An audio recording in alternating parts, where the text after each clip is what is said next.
നമ്മുടെ പേരൻസിൻ്റെയും grand പേരൻസിൻ്റെയൊക്കെ room അവർക്ക് comfortable ആവുന്ന രീതിയിൽ നമുക്കൊന്ന് ചേഞ്ച് ചെയ്താലോ? അതായത് ഒരു എൽഡർ ഫ്രണ്ട്ലി റൂം ആക്കിയാലോ?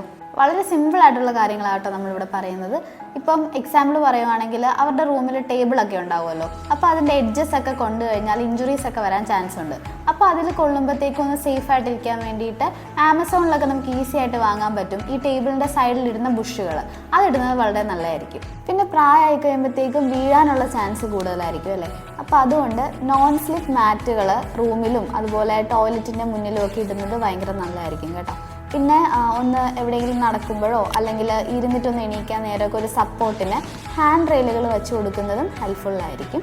പിന്നെ ബെഡിൻ്റെ സൈഡിൽ വയ്ക്കാൻ പറ്റുന്ന സെൻസർ ലൈറ്റുകൾ ഉണ്ടാവും. അതാകുമ്പോൾ അവർ ബെഡിന് എണീക്കുന്ന ടൈമിൽ നൈറ്റ് ടൈമൊക്കെ ആണെങ്കിലും ലൈറ്റ് കിട്ടും.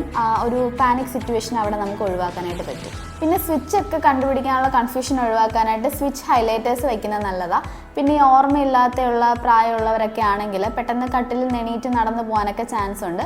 അപ്പോൾ നമ്മൾ അടുത്തില്ലെങ്കിൽ അവർ എണീക്കുന്നത് അറിയാൻ വേണ്ടിയിട്ട് സെൻസർ അലാം മാറ്റ് ഉപയോഗിക്കുന്നതും ഹെൽപ്ഫുള്ളായിരിക്കും. അപ്പോൾ ഇങ്ങനത്തെ കുറച്ച് കാര്യങ്ങളൊക്കെ ശ്രദ്ധിച്ചാൽ നമുക്കും അവർക്കും ഒരേപോലെ കംഫർട്ടബിളായിട്ട് നമ്മുടെ ലൈഫ് മുന്നോട്ട് കൊണ്ടുപോകാനായിട്ട് സാധിക്കും. അപ്പോൾ ഇങ്ങനത്തെ കൂടുതൽ വീഡിയോസിനായിട്ട് നമ്മുടെ പേജ് ഒന്ന് ഫോളോ ചെയ്യണം. ഇന്നത്തെ വീഡിയോ ഇഷ്ടപ്പെട്ടെങ്കിൽ ലൈക്ക് ചെയ്യണം, ഷെയർ ചെയ്യണം. പിന്നെ ഇതുപോലെ കൂടുതൽ ടിപ്സ് എന്തെങ്കിലും അറിയാമെങ്കിൽ കമൻറ്റും കൂടെ ചെയ്യണേ.